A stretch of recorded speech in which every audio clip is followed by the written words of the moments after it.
Bonjour à tous, bienvenue sur Medi 1 TV. Merci d'être au rendez-vous de l'invité de la rédaction.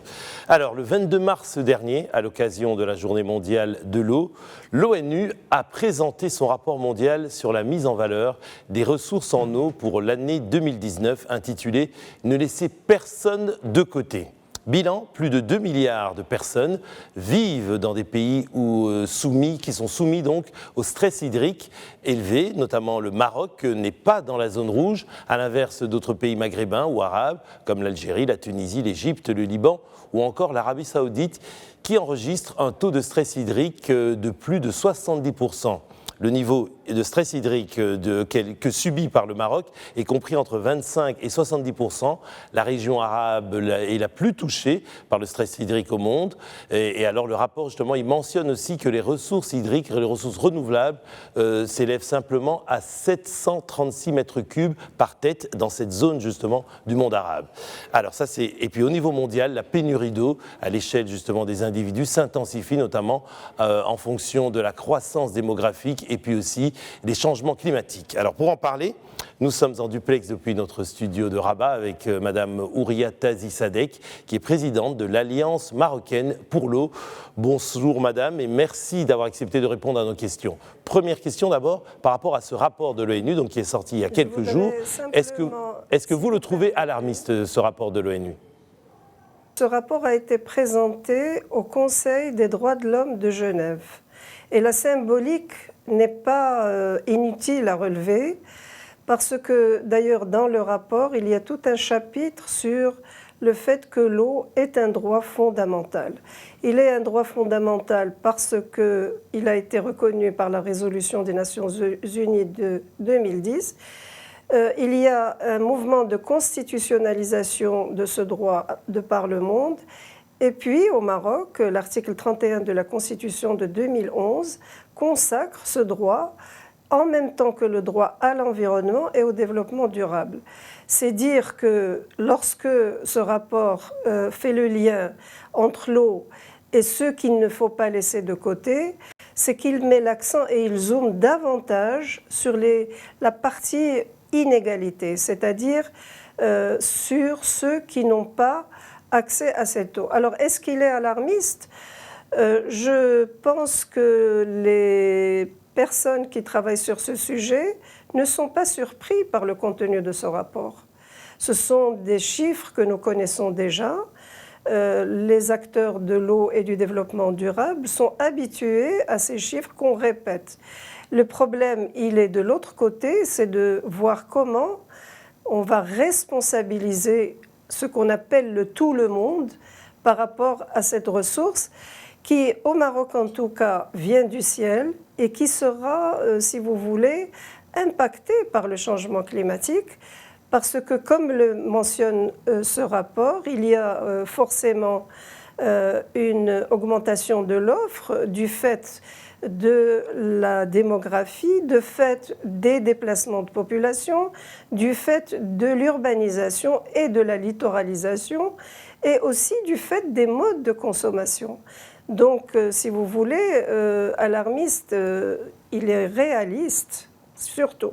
Alors, merci beaucoup Madame Tazi. Donc, pour justement ce cadrage justement par rapport à ce rapport, et vous avez rappelé les enjeux précisément de cette gestion de l'eau dans un monde où la démographie augmente et où il y a aussi le changement climatique qui est une menace permanente. Alors, parlons un peu du cas du Maroc. Alors le Maroc, il fait comme on a dit, il fait partie donc des 31 pays qui sont sous stress hydrique, mais le Royaume dispose aussi d'une stratégie en la matière, puisqu'il y a un plan eau qui a été présenté, une loi qui a été votée en la matière. Dites-nous un peu quel est votre regard sur la stratégie du Royaume concernant justement la gestion des ressources en eau. Alors je voudrais attirer votre attention et dire qu'il faut se méfier des informations trop généralistes parce que le Maroc n'est pas par rapport à la question de l'eau.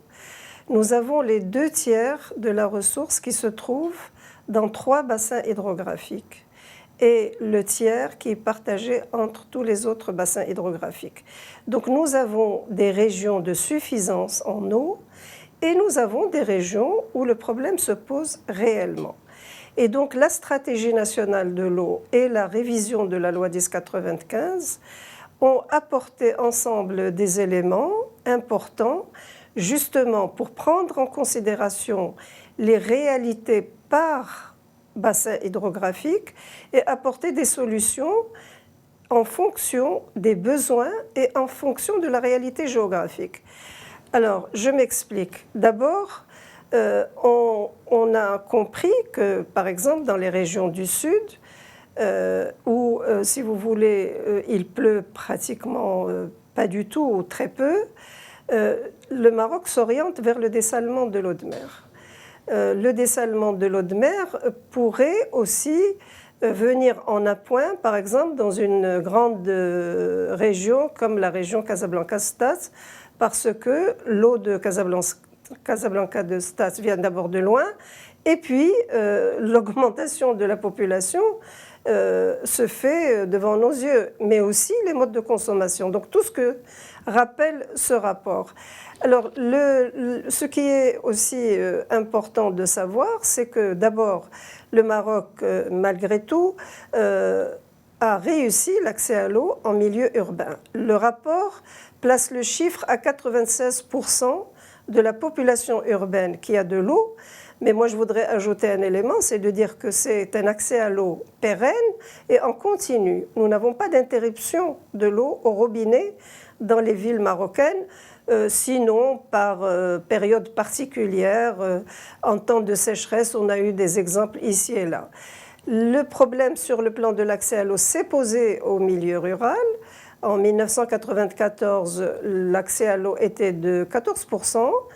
Le rapport dont nous parlons aujourd'hui place, si vous voulez, cet accès autour de 65% de la population.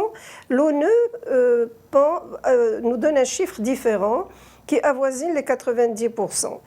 De toute façon, ce qu'il est important de relever, c'est qu'il y a un programme ambitieux pour le monde rural pour généraliser donc l'accès à l'eau, puisqu'il s'agit d'accès à l'eau pour ce rapport, et d'effacer les inégalités par rapport à cet accès. Mais si vous voulez, là où le Maroc a accusé un retard, c'est dans tout ce qui est protection qualitative de l'eau. Mais aujourd'hui, les programmes sur le plan opérationnel sont lancés en matière de dépollution industrielle. Il y a une étude qui est en cours. Il y a un programme par rapport à la réutilisation des eaux usées.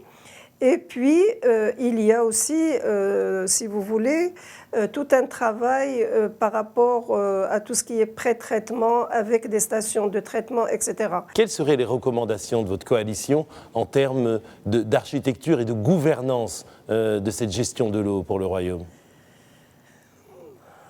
Écoutez, je vous remercie pour cette question parce que d'ailleurs, le rapport lui-même arrive à cette conclusion. Bien sûr, il y a les questions financières, il y a l'innovation et les questions technologiques. Quand on parle de dessalement d'eau de mer, la question technologique est posée. Mais à mon avis, et vous savez, ça fait 30 ans que je réfléchis sur cette question, et le rapport conclut de la même manière. La question centrale, c'est la question de la gouvernance. La gouvernance par rapport à la question de l'eau nécessite de la prise en compte de l'avis et des solutions préconisées par l'ensemble des acteurs. Cela suppose que nous devons avoir partout, au niveau national et au niveau local, des instances de coordination et de mise en cohérence qui rassemblent l'ensemble des parties prenantes. Quand je dis l'ensemble des parties prenantes, ça veut dire bien sûr les départements classiques du secteur public, mais aussi le secteur privé. Alors là, c'est un débat aussi, parce que ce qu'on appelle secteur privé, ce ne sont pas uniquement les délégataires de la gestion de l'eau, mais il y a tout un pan d'industriels qui contribuent justement à l'opérationnalité des programmes et des projets liés à l'eau. L'expertise, où qu'elle soit, l'université, ça peut être les bureaux d'études, ça peut être des experts isolés et aussi la société civile, parce que, si vous voulez, le rapport à l'eau a, si vous voulez, un élément culturel dans notre pays. Je pense que la conscience de l'importance de l'eau existe. Mais par contre, il faut informer au fur et à mesure, éduquer et donner les moyens à tout le monde. Quand je dis tout le monde, c'est toutes les parties prenantes, de savoir comment se comporter et comment consommer et comment intégrer la dimension eau et protection de l'eau dans toutes les décisions. Parce que quand on pense à un schéma directeur, par exemple pour une ville, est-ce qu'on réfléchit réellement en avance à l'eau, à son assainissement, à sa réutilisation et à l'économie de la question de l'eau? Et d'où vient l'eau? Parce qu'il y a une question de distance qui parfois entraîne un surcoût. Donc si vous voulez, la gouvernance est une question centrale. Nous avons fait des efforts par rapport à cela parce que nous avons des agences de bassin, donc une décentralisation de la gestion de l'eau au niveau local. Il y a les ministères qui commencent réellement, tous les ministères commencent à prendre en considération cette question, mais il faut accélérer. On ne peut plus être dans le même rythme qu'aujourd'hui. Merci beaucoup, Ouria Tazi-Sadek. Merci en tout cas pour cet éclairage. Je rappelle que vous êtes donc présidente de la Coalition marocaine pour l'eau.